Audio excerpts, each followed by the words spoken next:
A beautiful charge. Whoa, This is what fine. Oh my god, it's Oh!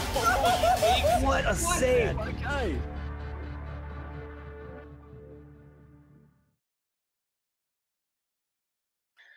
Hey there, everybody. We're back with some more Ori action. We've got a pretty good match lined up here. Hydra against Sloaters coming up soon. On commentary, I'm Sigma, and my co-commentator, where is he? I can't.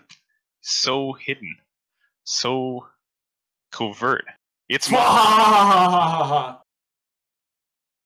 you doing, dude?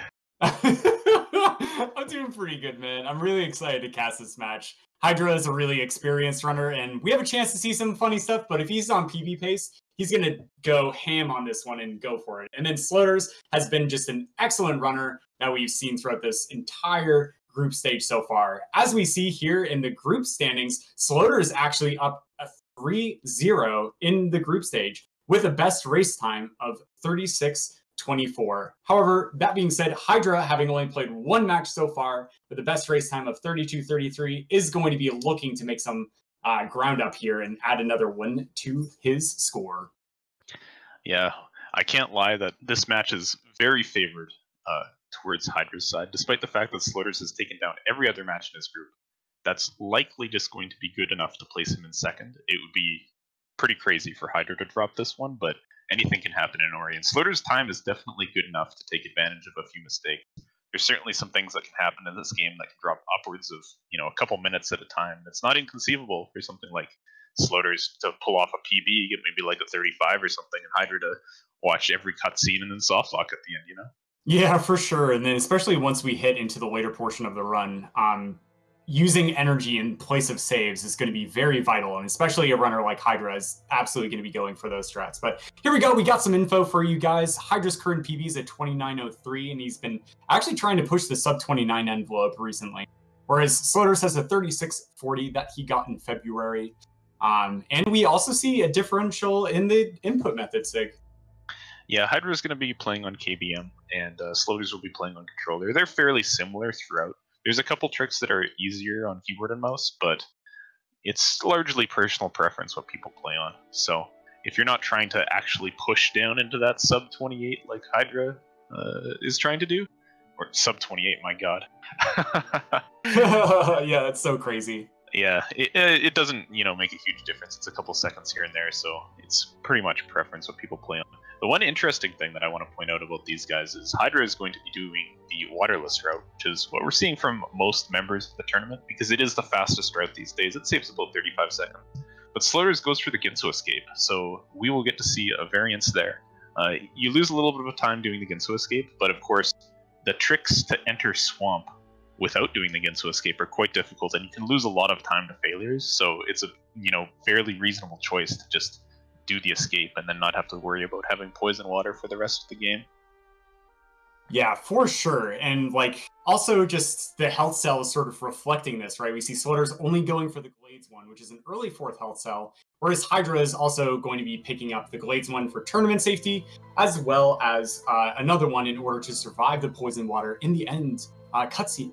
And dungeon final escape, because that water is still poisonous. But it looks like our racers are underway, and we're going to get this race started off. So on the left-hand side of your screen, you're going to see Hydra, and then over on the right, you're going to see none other than Sloaters. And so if you're ever confused as who's sort of in the lead at any given point in time because you're unfamiliar with the speedrun or the game in general, just look down below in those middle of these two circles, and you'll see a 1st and 2nd place designator. Yep. So we see them pretty even off the start here. Hydra is a green Ori from the looks of it right now. This is just a color code you can input, which doesn't affect you in any way other than changing you to a random color. Some people like to do this. Personally, I really don't like to do the color code, because if you get dark purple, then suddenly the game becomes much more difficult. Yeah, for sure. I think the first time I ever tried it, I got dark purple going into BRB, and it was just never again. Never again. not like this. Yeah. Here we go, though. We're at our first skill sign, and so our runners are going to be trying to do some precise pacing. I know Hydra's going to be using a scroll wheel method method, and so he's going to be able to get really fast pacing to kill these Frankies a bit faster, whereas Sloaters on Controller does not have this at his axis, but both runners having clean fights, so being able to get through there without having to turn around and make up some lost time to pace the Frankies some more. Yeah, we're seeing a little bit of a lead open up for Hydra at the start here. Both runners opting to take 1 damage boost there off the top. This is intentional. They want to get down to 1 health optimally before they go Star. Couldn't quite see. Sloaters, I think, got... Actually, I have no idea. They might have gotten health drops, but Sloaters gotten hit a few times. He's down to 1 already, so he has to be careful moving through this next section. Normally, you would damage boost on the last slime, leading towards the second keystone. Hydra gets an unlucky health drop. He's going to hope that that stays up on that log, and he doesn't have to pick it up, and it will. So that's good for him. He didn't want to get that. And oh gosh, Sloaters gets an even worse unlucky energy drop. Why did he do this? Yeah, so each time you get the first pickup for either a health drop, an experience drop, or an energy crystal drop, you have to like stand there, and it does the classic Legend of Zelda "I got a thing" pose. And that being said, the energy crystal drop has something like a 10%, right, Sig? Yeah, it's a 10% chance, and it only shows up off of enemies that move around. None of the stationary stuff here will drop it, so it's fairly rare to get energy, and you just have to curse your bad luck when it happens. Yeah. So yeah, we still see Hydra just extending a slightly because he did not get an energy crystal drop, and he's going to be picking up this next keystone and then heading down, and it looks like he's pretty happy with his experience as he turns his UI on and does a nice circle maneuver with his mouse cursor. Hydra's going to be going for some precise movement here, so take a look on the left. He's going to try to drop down and skip this flower. Oh gosh, and he messes it up really badly! No! Oh gosh. Oh, that was quite a bit of a costly death. So Hydra's, yep, so he's still going to be going for the tournament safe strat of coming up here to grab the 4th health cell. And just as Hydra was further extending his lead with some tighter play, we see Sloaters just being able to pull ahead with an early death out of Hydra. But that's okay, we still have a lot of the run left. And so this definitely is not a decisive death anyway. Yeah, it's not going to make or break the race for Hydra. That's a frustrating death to take. That trick saves, I don't know, something like half a second to not bounce on that flower before dropping down. And his experience was set up so that it was perfect for him to do that and then level on the way out of wall jump, which is the fastest thing that he can do. And you, of course, go for that in runs all the time. I was practicing it the other day and I actually had exactly what happened to Hydra happen there, where you get a really weird fall, you don't break the flower, and oh my gosh, he's trouble again here. He just get the health just before the slime kills him. Oh, it just barely gets a level up in time to be able to survive that last quill shot. Oh my goodness gracious. Yeah, and so also Hydra is only down on 2 health on each of those. Oh yeah, look at the instant replay in the bottom left. Wow. Oh, wow. Oh, wow. Nicely done. All right, so Sloaters is now going to be heading up. Pretty nice movement. He didn't really get logged too hard and is able to progress through into BRB as Hydra now is going to be collecting an energy cell. And yeah, well, just watching Hydra also work up these walls is really fascinating how a lot of runners have just optimized their movements. You're going to see some like really sort of precise timings, how long he holds down the spacebar to close like exact amounts of distance, and even running along these walls for a tiny bit to make use of that extra acceleration. And oh no! Oh no! Hydra gets logged. This is just not the glades for him. Yeah, that's a rough start for Hydra, and even slipping down that wall a little bit. He's shaking his mouse around. He's frustrated with how this is going, but I mean, he'll be able to make up time for this. His health? No, he's fine actually. I was thinking he might be low, but he should still have 2 health left, so no worries there. Sloaters is getting on into Blackroot now, probably enjoying this early lead, and he will be showing us a little bit of a different route than what Hydra is going to do with Blackroot. Sloaters is, you know, opting for the peaceful approach. He's not going to kill very many enemies in here. Just this one that's really in his way.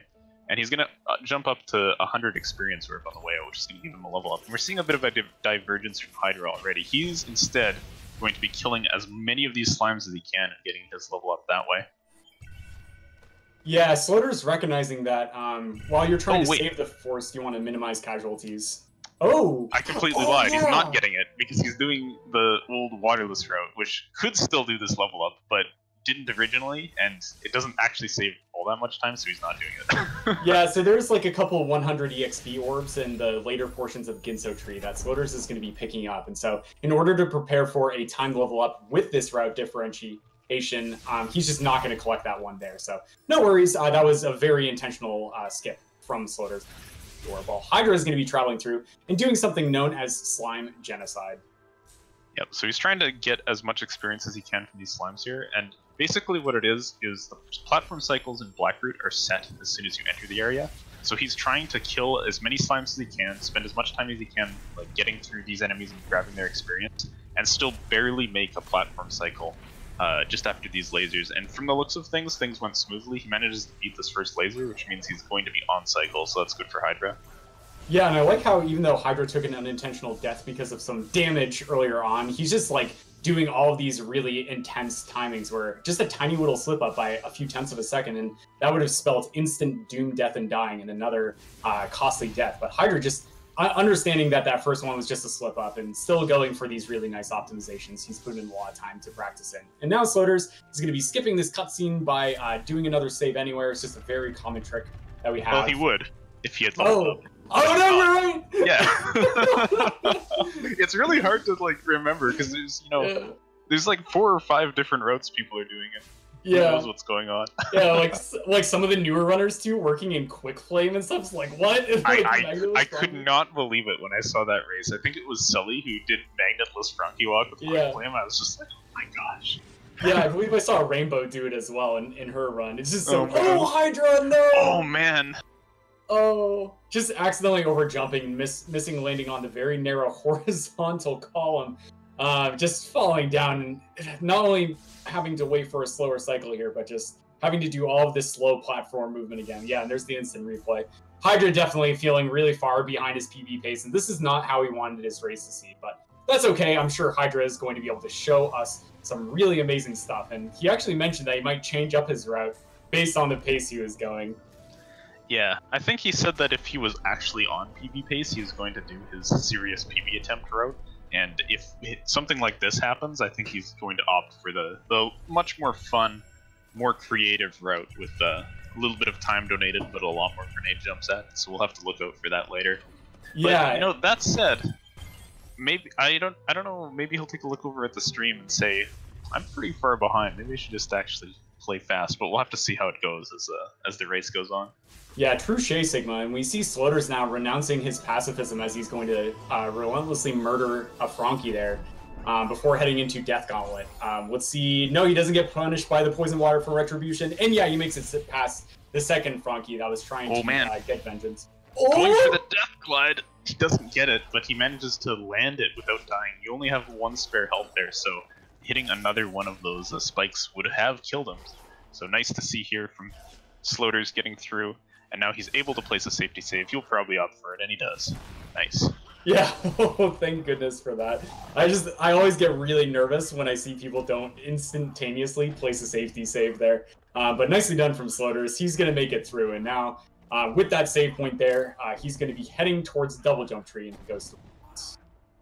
He was close to getting an early cycle on these pressures here.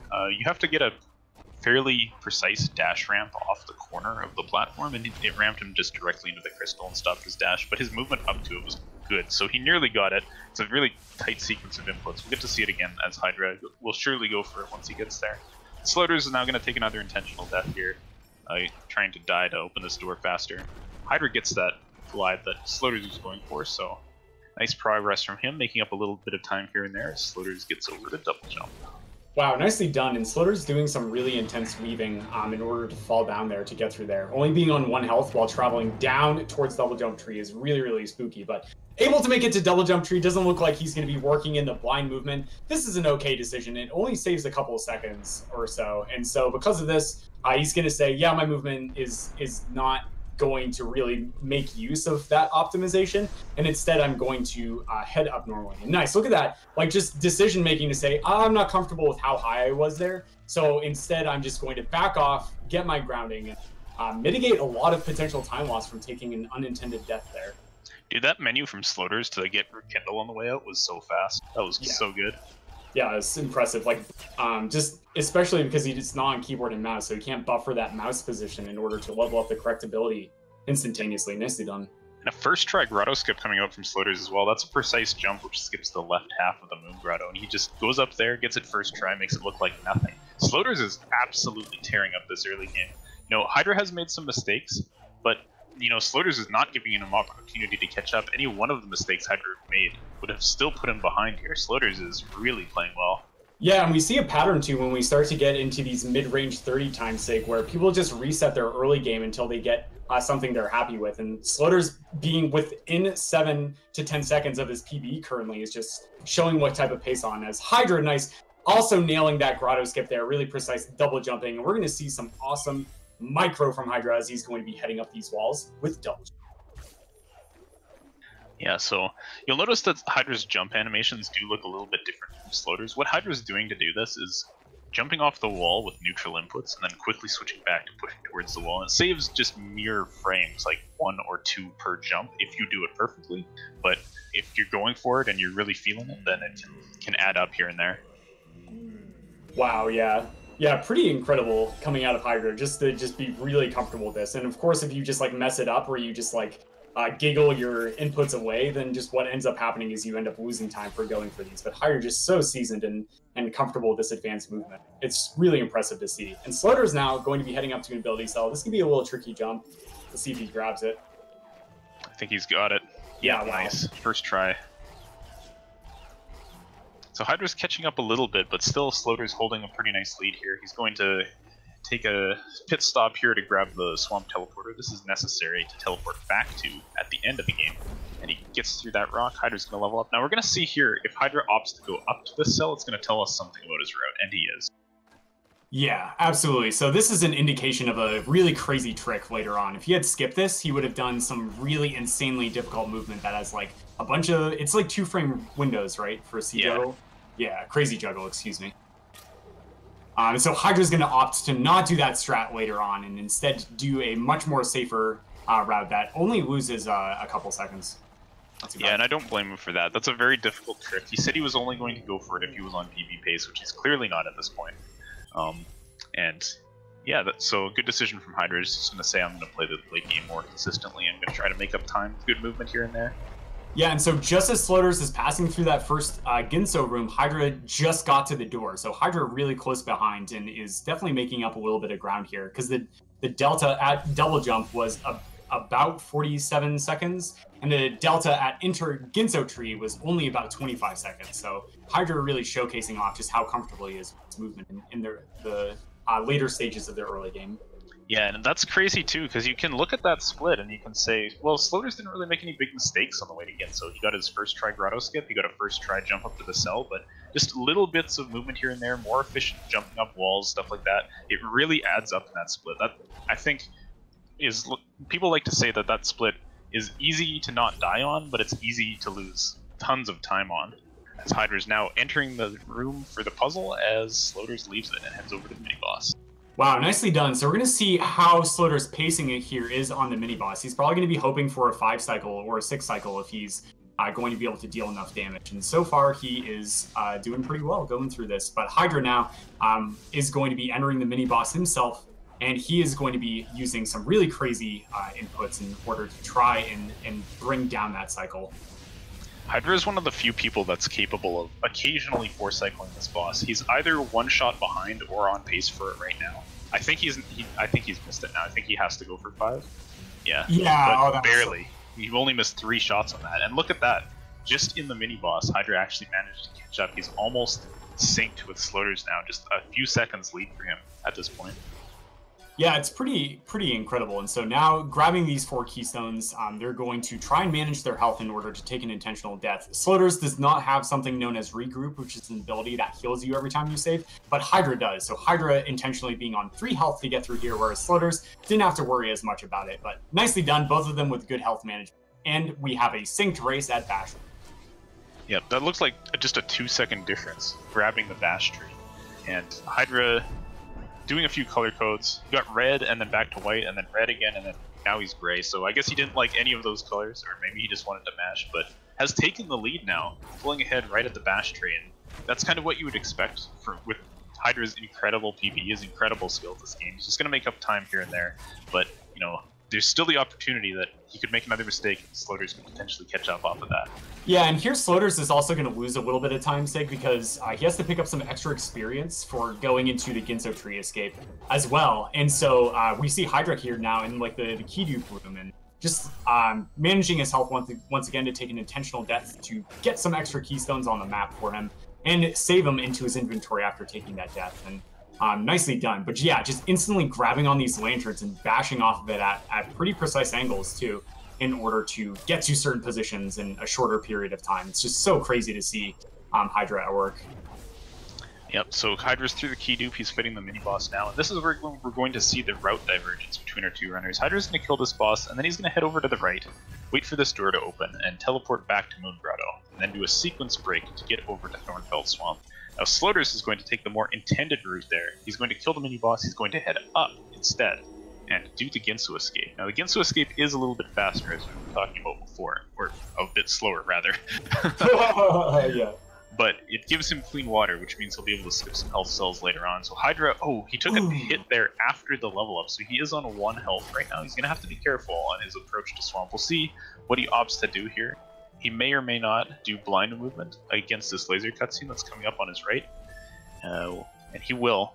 Now meanwhile, Sloaters is trying to skip the Ginso core here. He's got to level up off of this frog. This is what his experience running was to do, so it breaks both sides of this top room at the same time. It lets him get into the Ginso escape a little bit faster.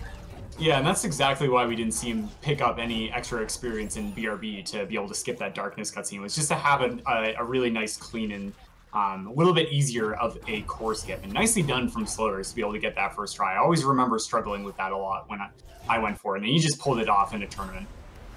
We got a first try swamp entry from Hydra there, making it look easy, but I want you to pay attention to the right side of the screen. You won't get to see the Ginsu escape that often, and Sloaters is going to tear through it. I think he took a little bit of damage, so he has to be careful moving through these top sections, but he'll just be aiming to bash at precise cycles on these shooters coming up to get through these jump pads cleanly. Hopefully he'll be able to get through the top okay as Hydra is now grabbing stumps. Sloaters will be in swamps shortly and able to do the same thing.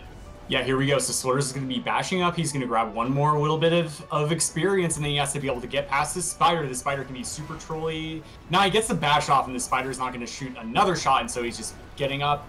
And yeah, he made it through the final escape. Nicely done from Sloaters, as Hydra now is going to be heading over, grabbing an ability cell, and exiting to Swamp for some of our really costly like mid-game sort of tricks and stuff. But also I'll mention that Hydra's experience route is also a little bit advanced. He's going to be going for an early C-dash, which barely would save any time if you got everything first try. But it's also just like a really fun and stylistic sort of approach for traveling up to Valley. Yep, Hydra managing to land up on that ability cell, and he'll be heading over to his Kuro cutscene skip. So if this goes well, you'll see him just stop, do a bash, and nothing will happen. This is just to get yourself through a cutscene trigger without it actually registering, and it looks good. He's through. Nice job, Hydra. Yeah, I liked how he turned around and did a little backflip because he preemptively activated bash to buffer that through. But yeah, nicely done from Hydra. So here we're going to see him grab the final energy cell that we're going to grab. It's going to bring us up to 5 energy, and then bash up the shot. Yeah, and he takes an intentional damage boost on those spikes that saves you from having travel over to the right side of the wall. And that saves a little bit of time. So him grabbing it, and ooh, Sloaters falls in the water. But oh man, I was worried because I thought he had poison water. And then I remembered, no, he just finished a Ginso trick escape. So I know it conditions you. You're like, oh yeah. no, not the water. But real quick on Sloaters' screen here, he's got to do a trick called Drainless. This is the way to exit Swamp without Charge Flame and without the sequence break we did before. He saves while winding up a stomp, and the save just pushes him onto the ground, and he's like, yeah, you were stomping, right? Sure, you can stomp underwater, why not? Seems fine. So that's what he's going to do to get out of here. Hydra is moving on to a pretty intense section of tricks, so let's watch how this Valley entry goes for him. Whoa! Yeah. He missed the cutscene skip! He saved early! No! So Hydra tried to do something known as a dash glide, which is returning to neutral inputs while you're dashing and jumping out of it. And if you do this, you're able to jump really far in, but it can also sort of, if you accidentally bonk the ledge of the waypoint before that, you have to wait for the cutscene to start, and then you skip it, and then you still have to watch this tour guide sign showing you the 3 different parts of the map that you want to be focused on. But yeah, he's going to get through there, so that's an unfortunate time loss from Hydra, but he's probably going to just be laughing about that at this point and shake it off, and then go into showing us some awesome C-dash movements. Yeah, so we've got Charge Dash now. This lets him home towards enemies with Dash, so he'll bash that bird up and then chase it with Charge Dash really quickly. This early Charge Dash route leveling up Charge Dash at the entrance to Valley just saves a couple seconds here and there, letting you chase enemies more quickly. Oh, he was trying to do some crazy juggle action on that frog, but I think he messed up the inputs, and he'll have lost a bit of time on that. And now he's taking a bath with this fish. Oh my good god!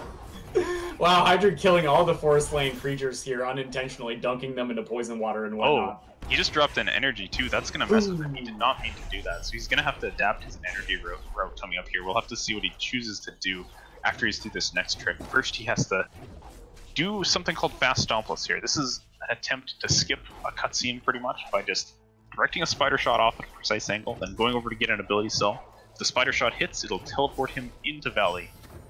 And he does. Wow, nicely done from Hydra. Yeah, and just like all of these little trick mishaps and whatnot, as we see Sloaters now trying to get past the waypoint, yeah, he's just going to jump up and walk across and then save. That's going to allow him to skip that cutscene. But yeah, oh yeah, nice instant replay too for the fast stompless, and oh yes. That being said though, as you mentioned, Hydra's gonna have to sort of reroute his energy here, because grabbing this feather doesn't actually recharge your energy. So I'm guessing he's just gonna travel over to the left, grab the energy crystal, and then head into his attempts for Sorrow Bash. Yeah, that makes perfect sense. Your normal route with the way he's doing this would just be straight into Sorrow Bash, but he's gonna grab that energy crystal instead. He knows about it. And he's going up here now. Oh this my also, goodness. Yeah, that was really nice. And he actually has an extra energy here compared to what he's used to with this route, so he gets to do some free charge dashes on his way to charge jumps. That's always nice. Yeah, that's really cool. And so it'll be interesting. I'm guessing he's not going to take no safety save from Hydra. So if he takes any damage here from these spikes, it's instant death. Oh! No, Hydra! Why did I say the damage word? No. The D word. Wash your mouth out, Muffin. Oh god, where's the soap? Where's the soap? Okay, so this gives you a little bit of insight into Hydra's mentality. He had an extra point of energy. He could have saved there, but he was like, no, I'm gonna save the extra quarter second that this last charge dash will give me on the way to charge jump, and I'm not gonna save, because he doesn't normally save there. And I thought he was gonna be fine, but that Dorito was tasty, and he managed to take a bite, and it took a bite out of him. Yeah, those sun chips can be really eluding as he's traveling through Sun Chip Sanctuary. That being said, yeah, now he's going to be placing the safety save. Wait. Oh, right. Yeah, his energy is still the same. I'm like, oh, yeah. This time he doesn't have the energy. No. His save was on cooldown. Is this ghost door going to work? Or is it going to... Oh, no, it didn't work. It's stuck opening. Oh, my gosh. So, the amount of time you have to get through the ghost door is... from when you put the keys in to where the door actually starts opening, because as the door starts opening, it becomes corporal again. So Hydra just unable to place a save due to a cooldown after placing a safety save to actually just wait for the door to open anyway. But that's all right. He's heading into his Terror Break. He shouldn't have any problems with this trick whatsoever. Oh no, he took a death, so he's back at charge jump 3. No worries. We're gonna have to talk about your choice of wording. Now, meanwhile, on the other side, we got Sloaters who managed to get a first try Sorrow Bash from the looks of things there, and also managed to barely save a fast stompless earlier. So living things a little dangerously, but making good progress. And we're also seeing a variant here. This is the frog juggle rather than the Terror Break route. Yeah, this is a really cool older route where we're just using glide with bash, because bash of course throws the frog upwards. And then just holding down glide throughout all of this allows you to catch up to the frog high enough to be able to catch it. Ooh, Sloater's taking a little bit of damage. That's okay, because he still has 2 health. But is he going to be able to get the frog up? It's pretty dangerously low, but I think he has just enough. Looks yeah, good. He gets up. And smartly opting not to do an extra bash there. You can bash up off that frog, but I think it would have killed him. He's going for a rocket jump up to Sunstone. That's a little scary because there's lasers that can kill you, like the ones that just killed Hydra on his way down from Sunstone. But Sloaters gets up there okay, and he'll be grabbing his Sunstone now. Now it looks like he caught up a bunch of time there, but he does still have to go over to the left and grab the charge jump skill. So yeah. Hydra will be out of Sorrow a fair bit ahead of Sloaters, but Sloaters is definitely making some good time for the later parts of the game here. Yeah, absolutely. And it looks like, oh my goodness, the flavor from Hydra for the Wilhelm frog. So Sloaters making up some time. It looks like he's about to make up some more sake. What even is 20 seconds anyways? All right, so this is a fun route that we're gonna have to distribute the blame through our racers and our commentary team. Yeah. I'm gonna mostly blame Muffin this one. Yeah, not only do I have a vulgar mouth when I'm causing unintentional deaths from our speedrunners, but also memes are fun. Yeah, so basically what this is the optimal order to get skills in is to go to Misty Woods and grab Climb at the point Hydra's at now, but instead he's going to go get Light Grenade first. And this loses you about 20 seconds because of the cost of teleport animations, and the benefit you get is you get to do a bunch of grenade jumps through Misty, which are really tough, and they lose you time as soon as you miss one, and I think their net time save is probably to the order of about 4 seconds, because anywhere you can do them, you can just charge dash anyways, but it looks awesome, so I'm glad to see that people are doing this route. We get to see some fancy stuff. So we may actually get a bit of a sync coming into Misty here, because Sloaters is on his way out. I think he's going to have the lead into Misty, and Hydra's going to have to play catch up with his grenade jumps in that area. Yeah, Hydra's entry movement is so clean too, as we see Sloaters, I think he just dropped a safety save there, I wasn't sure, but just heading in, using charge dash and bashing off of enemies in order to cancel out that energy cost in order to be able to get it back, and so allows us to see dash some more traveling through. Is he? Yep. Oh yeah, the Frankie was a little too far to the right there when he tried to do a rocket jump, so he didn't quite get over really fast, but still made it through without taking any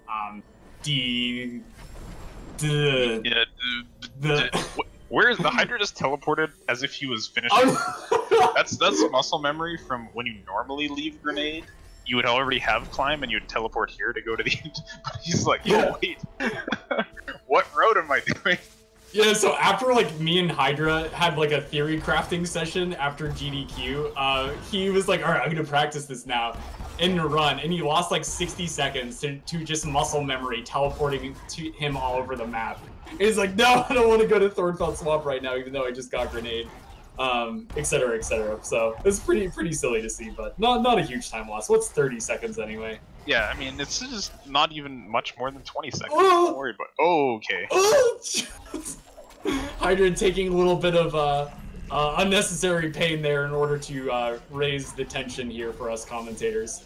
Yo, I like that. You got your thesaurus out and you skipped away from saying...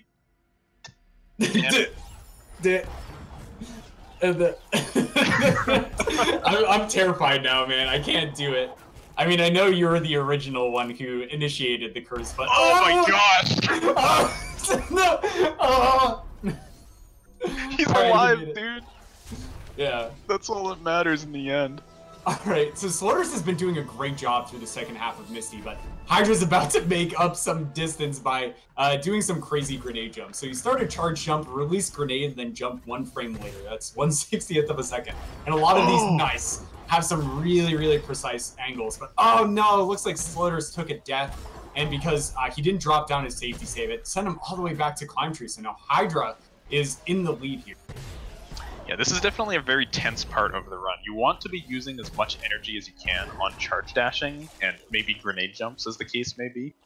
But saving costs energy, so optimally you don't save at all. And we also have seen that Hydra did take a spike hit, so he is going to opt to save down here, so that he has the liberty of taking another one and not going all the way back to Climb like Sloaters did when he ate a spike. So Hydra now heading through. This next section of movement on Hydra's side on the left is really cool. Oh gosh, he took another hit there and drops it. Oh gosh. Oh, thank goodness he dropped a safety save. One nice thing about the grenade jump route is that it doesn't actually cost any energy as long as you hit the grenade jumps. And Hydra has been putting on a clinic on execution on these. And like, I mean, I'm always impressed by Hydra's movement in general, but just nailing 1/60th of a second tricks like it's yesterday's news has been really awesome to see. So even though he took a death there, just being able to place a safety save and oh my goodness, is he going for this one as well? What is this? So he's trying to enter the mini boss by doing a grenade jump up and to the left. So his angle is going to be a little bit higher here on this ledge, and then he should. Oh, it's a little low. Oh, that's okay. So you have to like double jump right after you pass the first Frankie. And so here he's going to level up off of this mini boss, as we see Sync from our runners both going for the mini boss. But Hydra has an extra ability cell here, whereas Sloaters still has to go and get grenade. So Hydra is going to be opening the key door, leveling up an ability to save, and then using a ghost sword. And he's going to try and grenade jump out before it starts opening. And he gets out! Wow! Oh my goodness. You know, never mind anything else that happened in the run. I'm sure Hydra will be happy to have got that. That trick Yeah. saves, I don't know, it's like half or quarter of a second. And it's really silly, but... Actually, wait, doesn't it lose time? Don't you have to farm an extra point for it? No. Well, it loses. You have to grab the extra ability cell from the bird right before Fast Stomp. Well, it's not at the stompable wall anyway. So if you go the early C-dash route, you just stomp on the bird's head instead of skipping that ability cell. There we go. Yeah. So it's another, like, I don't know, like 2 or 3 seconds or so. Nice little camera glitch on Hydra's side. Some cutscene he skipped earlier. He's trying to get this grenade jump. He's having a lot of trouble with this one. His grenade jump so far is really good, but that one took a couple tries. Oh, Flunky! Oh, it's so close! Oh god! Oh, he's got a chair! Oh my gosh! The chair isn't long enough though. Reach. He just barely missed the spikes. What's happening, dude? I don't know. He only has 3 health, so that's instant death. Oh yeah, and he made it. All right, is he gonna go for this one? Please, dear goodness, please. This one is first. That's a good choice. This is like the hardest one, and he gets it first try. Wow. No, he doesn't have double jump. Okay. Oh, he had to do a stair cancel there with glide and jump to cancel out the stomp, and he just barely did that in time. Unbelievable. But now Hydra, after I catch my breath, is going to be going for door war. I wasn't ready for this kind of excitement. Oh god. And he gets it first try. Another 1-frame trick. Oh, he's gonna grenade jump over to the final escape. Yeah. Why not? Yeah. Why not? Yeah, I think you said it best, Sig. You have a wall, you have grenade jump. All right, why not? I mean, like, you can. Yeah, you could do that.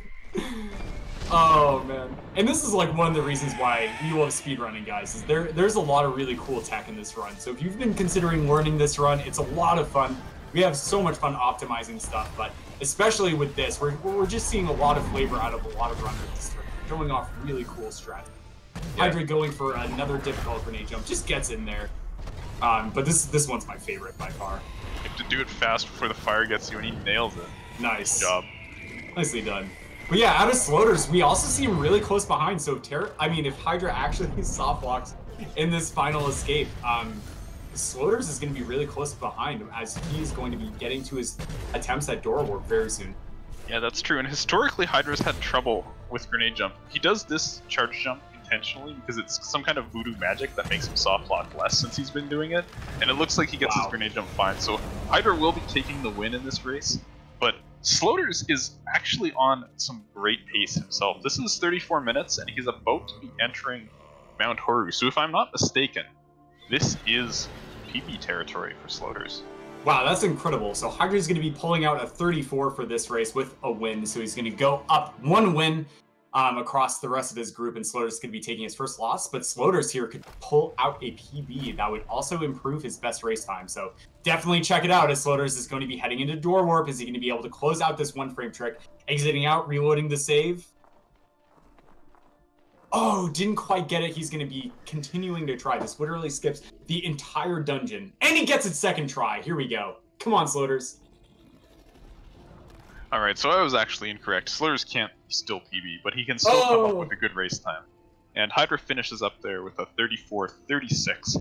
So, you know, considering what happened to him, not too bad, but I don't think he's going to be overall too happy with that, but he'll still be feeling good about all the grenade jumps. So let's watch Sloaters here as he tears his way through the final escape. Now, unlike Hydra, he does not have dirty water at the end yet. He's cleaned it by doing the Ginso escape, so he doesn't have to worry about that last damage boost sequence.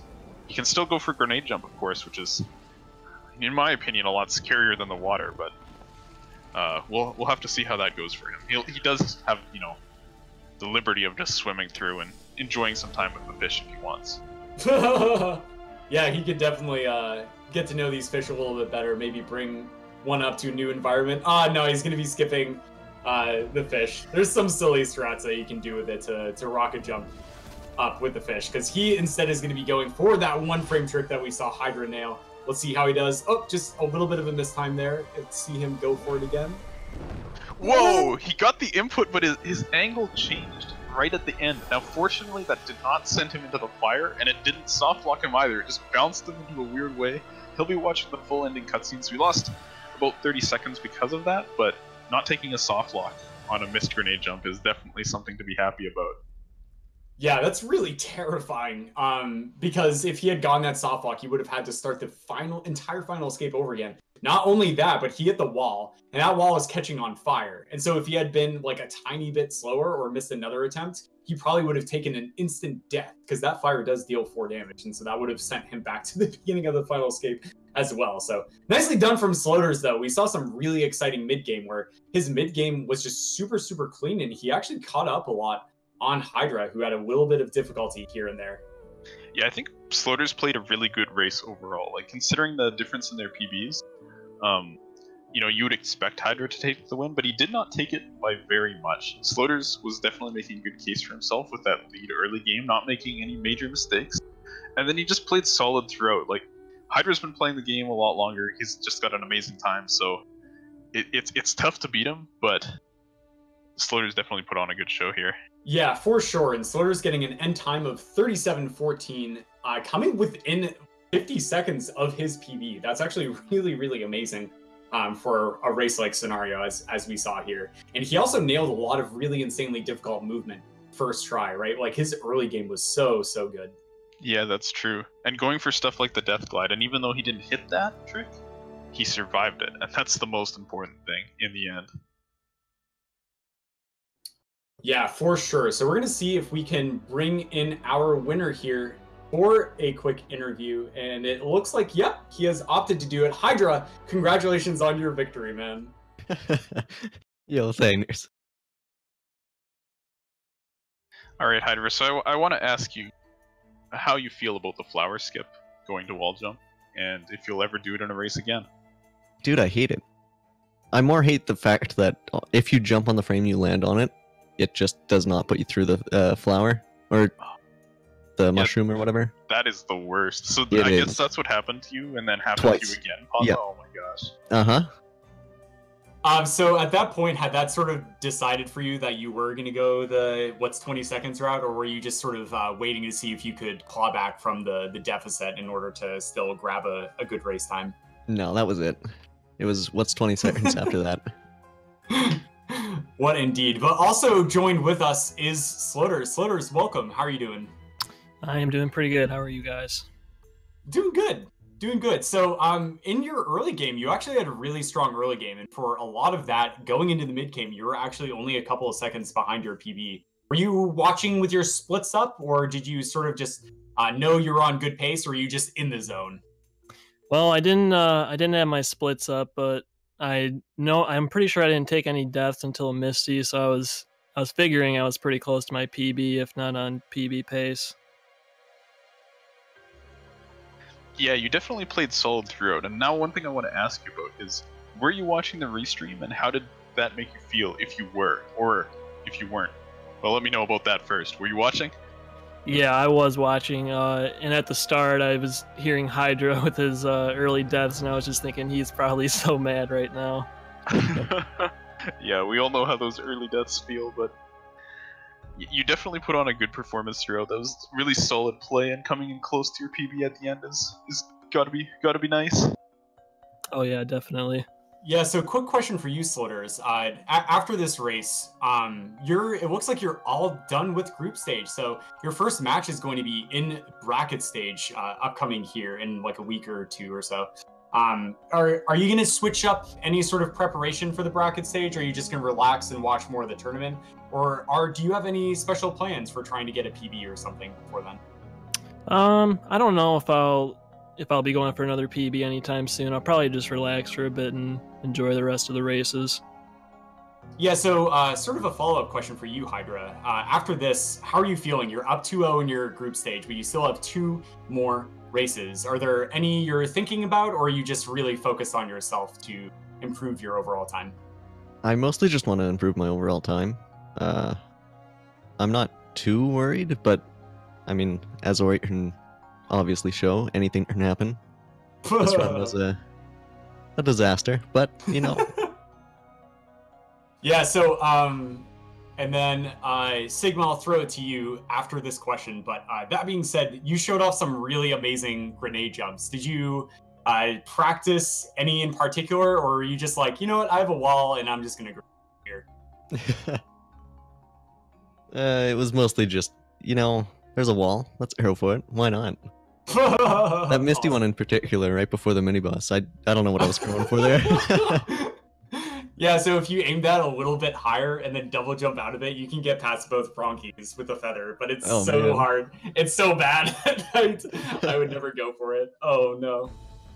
Of course Muffin would know this weird grenade jump that Hydra just decides to do off the cuff. It's like, yeah, I've practiced that one. This is the angle, 45 degrees, plus or minus 5. Oh, man. Alright, so I just want to congratulate both of you, Hydra on your win, and Sloaters on your solid race time and second place group finish, which will send you into the upper bracket going on forward. So GG to both of you guys, and we'll be looking forward to seeing your future races and races in the bracket.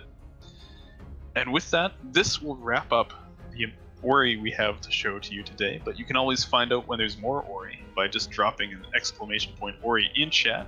I'll give you a link to the schedule and all that good stuff. So we will be back tomorrow with more races, of course. But don't go anywhere, because coming up after this on Speed Gaming, we have some Super Metroid. That's going to be Balthasar versus Macobites, and I think that's the Super Metroid multi-category tournament, which is insane to me how that tournament goes. But it's really fun to watch, because who knows what's going to happen? Who knows what they're even going to be running? So, thanks everybody for watching.